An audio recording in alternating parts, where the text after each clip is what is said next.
Sawadika, bonjour à tous, bienvenue dans une nouvelle vidéo sur ma chaîne Kathleen à Phuket.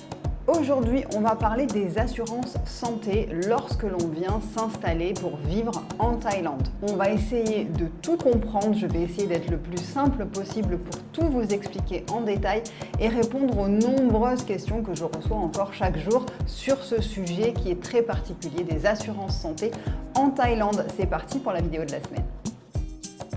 J'ai déjà fait des vidéos à ce sujet, seulement j'ai regardé et la dernière vidéo que j'avais tournée date d'il y a plus d'un an et demi. Donc je me suis dit tiens, la vidéo commence à dater, il est temps de faire une petite mise à jour parce qu'il y a eu des petits changements aussi au niveau de la CFE, donc la Caisse des Français de l'étranger. Donc je vais en parler aussi dans cette vidéo. On va parler des assurances privées et de la CFE, et donc je me suis dit qu'il était temps de faire une petite mise à jour parce que les vidéos sont anciennes et elles sont moins regardées, et comme vous m'envoyez encore pas mal d'emails sur ce sujet-là et je vois qu'il y a encore pas mal d'interrogations, que c'est compliqué, etc.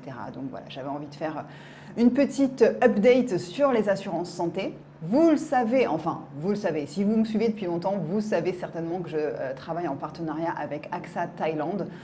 Donc si vous avez besoin d'un devis pour une assurance santé, vous pouvez aller sur mon site internet kathleen-phuket.com et vous allez retrouver une page qui s'appelle Assurance Santé Thaïlande et vous pouvez remplir un petit formulaire avec votre âge, votre condition médicale et je vous renvoie un devis et si besoin, on se fait un appel téléphonique pour en parler. Donc voilà, n'hésitez pas à faire ça si vous voulez plus de détails sur les assurances santé, mais je vais essayer de vous donner le plus d'informations possible dans cette vidéo pour que vous compreniez vraiment comment ça marche. Avant d'entrer dans le vif du sujet qui nous intéresse aujourd'hui, je souhaitais vous remercier parce que nous avons dépassé les 30 000 abonnés récemment sur la chaîne YouTube. Donc vraiment un grand merci à vous pour ce soutien depuis bientôt 5 ans maintenant que nous avons la chaîne YouTube Kathleen à Phuket. Donc vraiment, voilà, c'était pour vous remercier et pour fêter ce petit palier que nous avons atteint des 30 000 abonnés. Nous souhaitions faire un live, donc une vidéo en direct avec vous où nous allons interagir, nous allons parler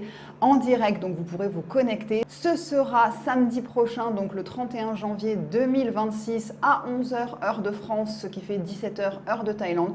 Vous n'avez qu'à vous connecter sur YouTube à ce moment-là, vous allez sur ma page, vous allez pouvoir rejoindre le live et vous pourrez nous parler, donc Serge et moi, on sera ensemble pour pouvoir discuter avec vous en direct. Comme je vous l'ai dit en introduction, nous avons donc comme option, lorsqu'on s'expatrie en Thaïlande en tant que Français, nous avons l'option de la CFE tout d'abord et c'est quelque chose qu'il faut considérer et donc quand vous allez faire vos recherches, vous pouvez tout à fait considérer l'option CFE car c'est pas une option qui est si mauvaise que ça et je vais vous expliquer pourquoi. La CFE, c'est la Caisse des Français de l'étranger, c'est une caisse autonome et volontaire, donc elle n'a pas de subvention de l'État français et elle couvre environ 200 000 Français et francophones dans le monde entier. La CFE a 4 800 adhérents en Thaïlande environ, donc c'est quand même beaucoup de gens qui ont souscrit à la CFE lors de leur vie en Thaïlande. Et le gros avantage de la CFE, c'est qu'il n'y a pas de barrière d'âge ni de barrière de conditions médicales, donc ils ne peuvent pas refuser un adhérent. Ce n'est pas la sécurité sociale française, attention, c'est à part, seulement vous gardez votre numéro de sécurité sociale français et si jamais vous rentrez en France, vous n'avez pas de période de carence pour de nouveau être affilié à la sécurité sociale française, vous allez tout de suite reprendre vos droits si vous décidez de rentrer ensuite en France. Ce qu'il y a aussi de pas mal, c'est que la CFE accepte des non-français, donc je sais qu'elle accepte par exemple les Belges, alors elle n'accepte pas les Suisses, ça on me l'avait précisé, mais elle accepte les Belges et pour les personnes qui sont françaises, si vous avez une conjointe thaïlandaise, elle peut être rattachée sur vous, vos enfants aussi, même s'ils ont la nationalité thaïlandaise et pas française, ils peuvent être rattachés sur votre contrat CFE, donc ça c'est quand même assez avantageux. J'en parle aussi régulièrement dans mes vidéos. Nous sommes, Serge et moi, à la CFE depuis notre arrivée en Thaïlande. Donc ça fait un peu plus de 12 ans maintenant que nous sommes à la CFE. Et à chaque fois, les gens me disent « Ok, pourquoi tu restes à la CFE ? La CFE, c'est pas bien, etc. » Moi, j'ai jamais eu vraiment de problème à la CFE, mais aussi j'ai jamais eu vraiment de gros problèmes de santé, c'est-à-dire que je n'ai jamais été hospitalisée pour des problèmes graves. Je n'ai jamais eu d'accident non plus, hein, touchons du bois. Donc je n'ai jamais eu vraiment de grosses choses à faire avec la CFE. Moi, c'est vrai que c'est quand je consulte un médecin, quand je fais une prise de sang ou quand on me prescrit des médicaments, j'envoie mes factures et j'attends le remboursement, tout simplement. Les gens disent que la CFE rembourse en beaucoup de temps. Moi, je trouve que quand on sait remplir, alors c'est pas facile, hein, pour les gens aussi un peu plus âgés qui ont du mal avec tout ce qui est internet, ordinateur, c'est vrai que je conçois que le concept est un petit peu compliqué. Mais quand on sait faire, c'est vrai que c'est assez rapide. Moi, j'ai jamais eu à me plaindre et les remboursements, on les a généralement en 2 semaines maximum.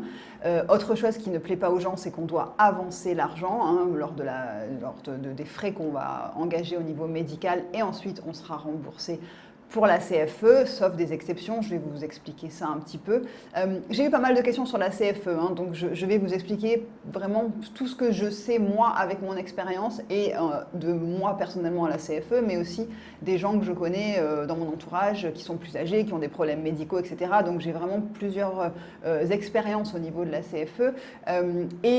C'est vrai que beaucoup de personnes se plaignent de ce système-là, mais moi je dis toujours que la CFE c'est mieux que rien, parce que la plupart des gens qui ont des problèmes de santé, des problèmes médicaux, qui ont des traitements, qui ont eu des cancers dans le passé, même s'ils sont en rémission, etc., vous n'allez plus trouver d'assurance privée qui vont vous accepter. Donc en gros, la CFE, c'est ça ou rien, en tout cas en tant que francophone. Donc c'est déjà exceptionnel cette chance-là qu'on a en tant que Français ou Européens d'avoir accès à cette CFE. Il y a eu un changement là récemment, c'était en 2025 il me semble, hein, donc l'année dernière au niveau de la CFE, puisqu'ils ont mis à jour leur contrat et les gens qui avaient des anciens contrats, comme nous par exemple, ils nous ont proposé 2 options. Soit on garde notre ancien contrat, dans ce cas-là, on a des augmentations de prix, hein, tous les ans, en gros, ça augmente et le prix qu'on paye par trimestre augmente.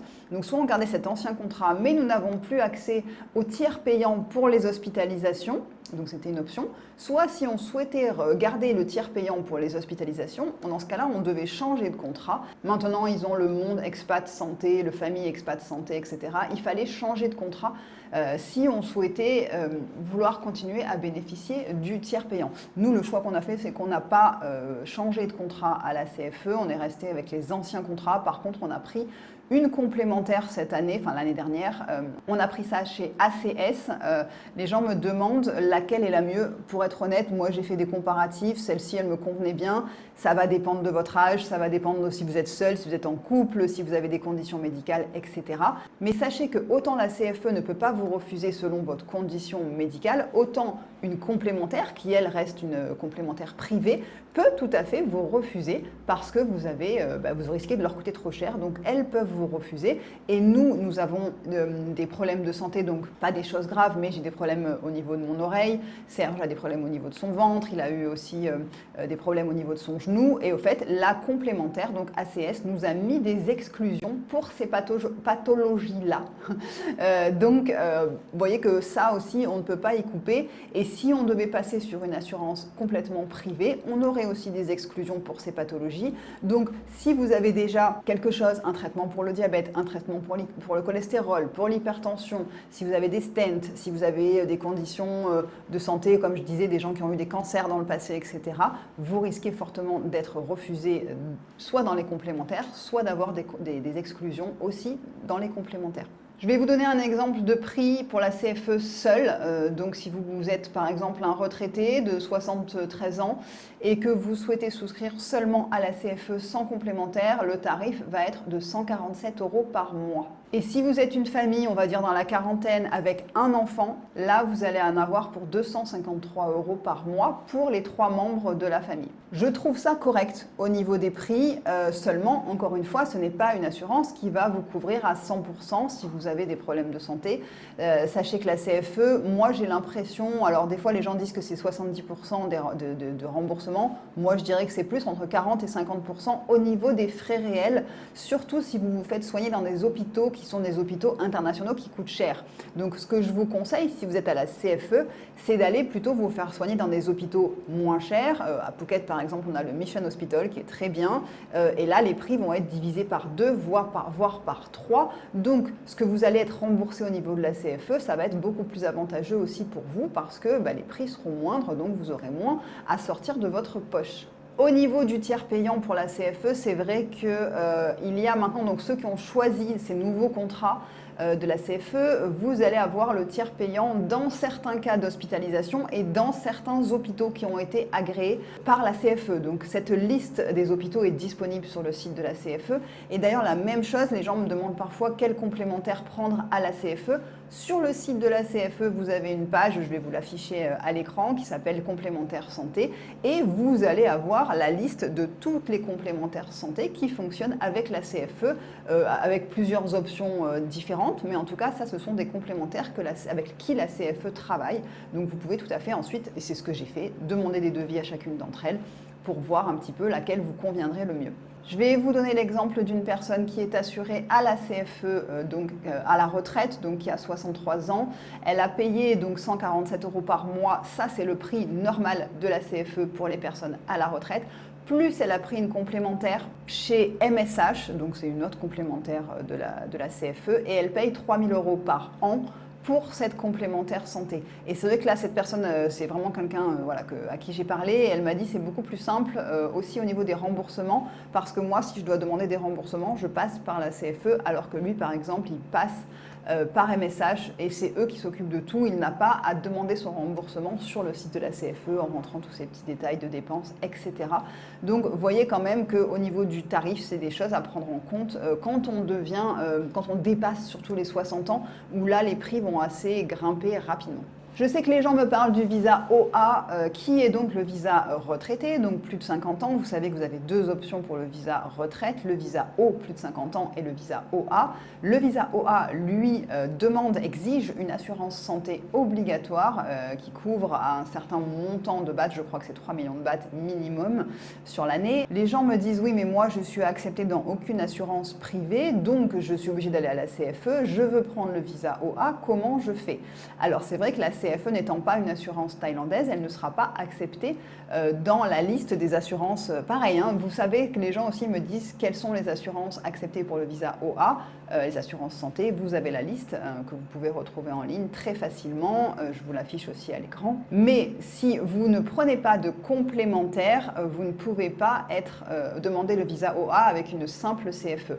Je sais qu'il y a certaines complémentaires qui marchent au niveau du certificat d'assurance santé pour obtenir le visa OA, mais ce n'est pas simple. C'est-à-dire que là, pour reprendre l'exemple de cette personne qui a pris la complémentaire chez MSH, là, ça marchait avec la CFE, enfin CFE plus MSH, ça marchait pour le visa OA. Seulement, il a fallu demander au consulat de France d'avoir un papier qui certifie que c'est bien, etc., à hauteur de tant de millions de bahts, etc., puis faire une demande plus tard. Donc, ce n'était pas quelque chose qu'il a pu faire en amont en France pour faire sa demande de visa OA. Donc, ça demande un petit peu des petites démarches supplémentaires. C'est pas forcément le plus simple, donc c'est pas forcément ce que je vous recommande.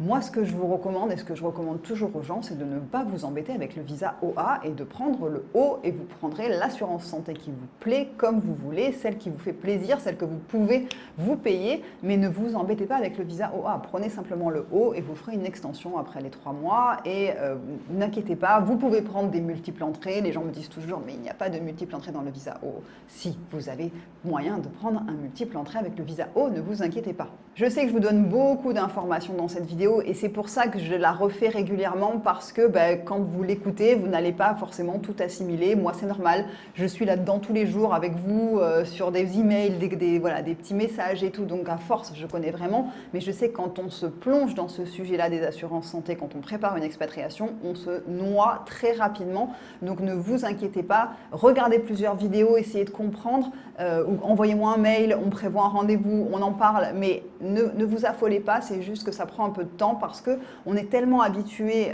au système français que là, tout d'un coup, tout change et on ne comprend plus ce qui se passe. Donc, Deuxième option, parce que là, on a parlé de la CFE avec ou sans complémentaire, on va parler maintenant des assurances santé privées. Alors, vous avez AXA, hein, c'est celle dont on va parler aujourd'hui, mais sachez que toutes les assurances privées fonctionnent quand même plus ou moins de la même manière. Hein. Vous avez April, vous avez Malakoff, vous avez Chapka, voilà, il y en a plusieurs, mais on va dire que quand même, il y a des choses qui sont communes à toutes ces assurances santé.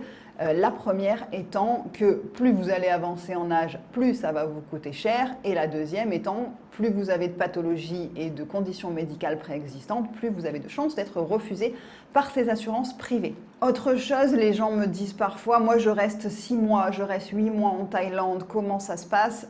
C'est dommage de prendre une assurance santé à l'année si vous restez moins d'un an. Sachez par exemple que chez AXA, de toute façon, il faut au moins résider 6 mois de l'année en Thaïlande pour souscrire à une assurance chez AXA, mais par exemple, vous allez payer l'année complète. Vous ne payez pas au mois ou au trimestre, donc vous payez l'année entière. Et si vous n'êtes pas là pendant 5 mois, c'est vrai que c'est un petit peu des sous jetés en l'air.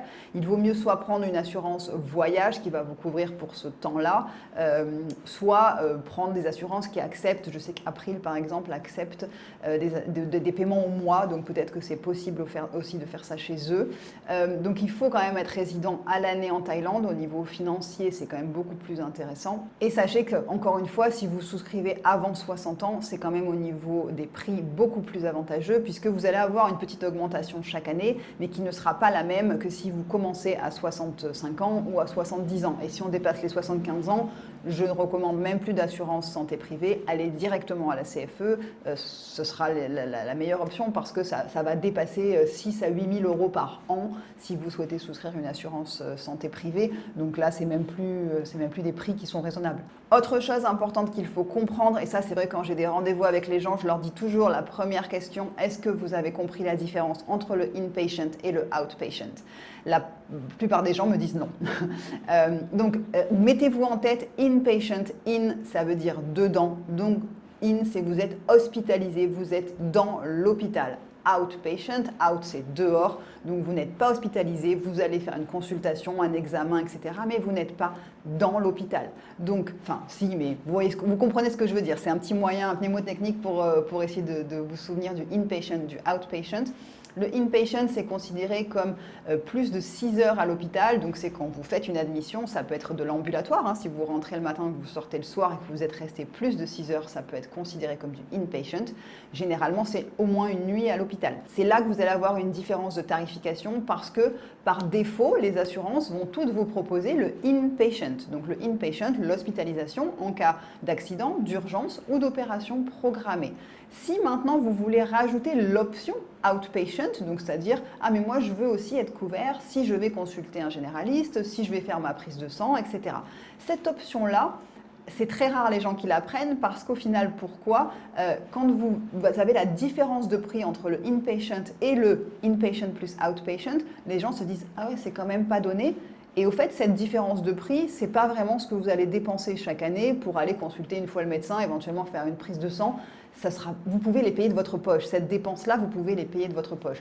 Ce qui va tout de suite chiffrer en Thaïlande, c'est les hospitalisations, les opérations qui sont lourdes. Vous vous cassez une jambe, vous faites une crise d'appendicite. On a eu des amis là qui ont fait, lui, il a fait une colique néphrétique. Ça, c'est des grosses urgences qui demandent des hospitalisations, des opérations, etc.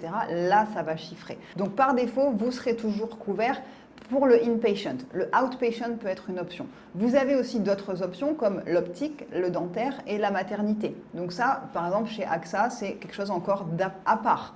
Donc les gens me disent, oui, en France, moi j'ai ça, je veux pareil. Dites-vous que non, ça ne fonctionnera pas forcément de la même manière que ce que vous avez actuellement en France comme couverture santé. C'est un autre système.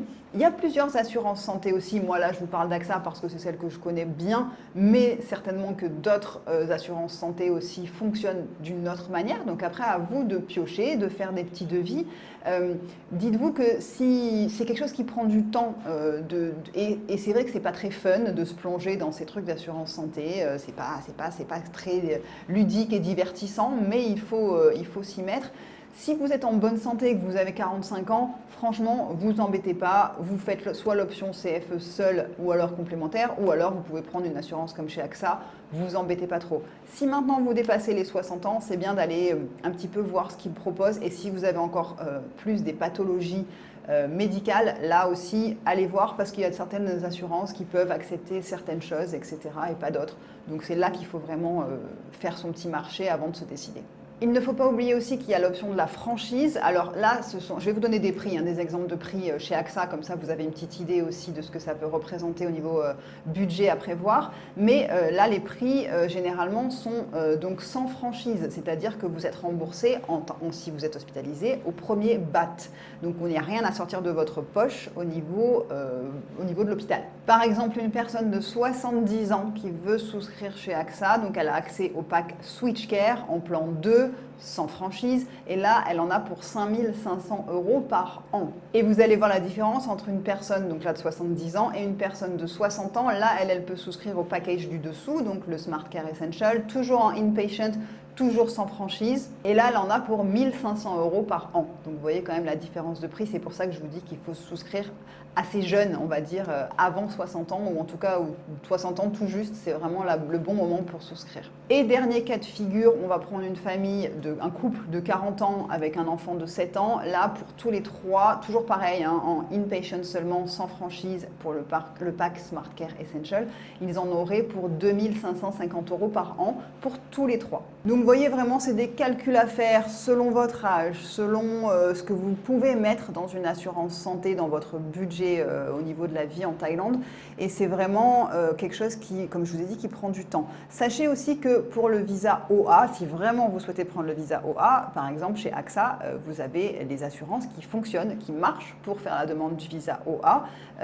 Pas tous, vraiment il y a des trucs encore moins chers, mais là ça ne marche pas pour le visa OA. Mais là par exemple, ces prix que je vous ai donnés marchent pour le visa OA. Donc une fois que vous avez souscrit, vous avez l'attestation d'assurance et vous donnez ça dans votre dossier pour faire le visa OA et il est accepté, il n'y a aucun problème, puisque AXA fait partie de la liste des assurances thaïlandaises, puisque c'est AXA Thaïlande qui sont reconnues pour faire le visa OA. Autre chose d'intéressant, sachez que ces assurances chez AXA marchent comme assurance voyage. Donc si vous partez dans un autre pays, imaginez vous partez au Cambodge, au Vietnam, etc., vous avez un accident, alors il n'y aura pas de tiers payant, mais vous pouvez garder les factures et une fois que vous êtes rentré en Thaïlande, vous allez pouvoir demander le remboursement, seulement ce sera fait à la hauteur des plafonds de la Thaïlande. Donc si vous avez dans des pays qui sont très chers, là ça ne marchera pas forcément. En tout cas, tout ça c'est plein de petites lignes, etc. qu'il faut lire, qu'on ne lit jamais. C'est pour ça que c'est bien de parler à quelqu'un aussi au téléphone pour qu'on vous explique les choses, surtout en français, parce que c'est vrai qu'on trouve des gens, des brokers, etc. qui parlent en anglais. C'est vrai que si vous arrivez à trouver quelqu'un de francophone, c'est encore plus simple pour vous expliquer tout ça, parce qu'on rentre dans plein de petits détails. Autre chose, ceux qui se servent de ChatGPT, vous pouvez aussi mettre les devis, importer vos devis dans ChatGPT et essayer de lui demander de faire une analyse, etc., de comparer et de demander selon votre situation qu'est-ce qui pourrait être intéressant. Bon là, je sais qu'il n'y a pas tout le monde qui se sert vraiment de ChatGPT, donc, mais si vous vous en servez, franchement, ça peut aussi bien vous aider à résumer quelque chose qui a beaucoup d'informations et selon votre cas, vous aurez vraiment une réponse assez précise. Bon, je crois qu'on va arrêter là, je vous ai donné beaucoup d'infos, je vois les cerveaux qui fument de partout, les gens qui s'affolent, qui se disent « mon Dieu, ça va me coûter cher, comment je vais faire ?» Ne vous inquiétez pas, encore une fois, comme je vous ai dit, prenez votre temps, regardez, lisez, regardez les vidéos, demandez à d'autres personnes qui sont déjà en Thaïlande qu'est-ce qu'elles ont comme assurance santé, etc. Et pour dernière, encore une fois, option, vous pouvez me contacter puisque je peux vous renseigner à ce niveau-là. Donc vous allez sur mon site internet, peu importe, vous avez des formulaires, etc. Vous me remplissez tout ça, je réponds à tous mes emails. Et si des personnes me disent « Ah mais là j'ai envoyé, j'ai jamais eu de réponse », regardez dans vos courriers indésirables parce que vraiment, s'il y a bien un moyen de me contacter et où je réponds tout le temps, c'est par email. Les gens se plaignent que je ne parle pas sur YouTube, que je ne réponds pas aux commentaires. Instagram, j'ai tellement de messages tous les jours que je me perds, je ne sais plus à qui j'ai répondu, à qui je n'ai pas répondu. Par mail, j'ai un système, je me note ce qui est en cours, ce qui n'est pas en cours, je sais où j'en suis, mais au moins je réponds à tout le monde. Donc regardez bien vos spams si vous dites non, c'est pas vrai, elle m'a jamais répondu. Si, je vous ai répondu. Bon, encore une fois, je vous remercie d'être toujours de plus en plus nombreux à suivre la chaîne tous les jours. Merci pour cette belle surprise des 30 000 abonnés pour démarrer le début d'année 2026. Je vous souhaite de vous expatrier encore une fois en Thaïlande si c'est votre souhait pour l'année. Merci d'avoir regardé cette vidéo jusqu'au bout. Je vous souhaite une très belle semaine et je vous retrouve en pleine forme samedi prochain 11 h pour le live.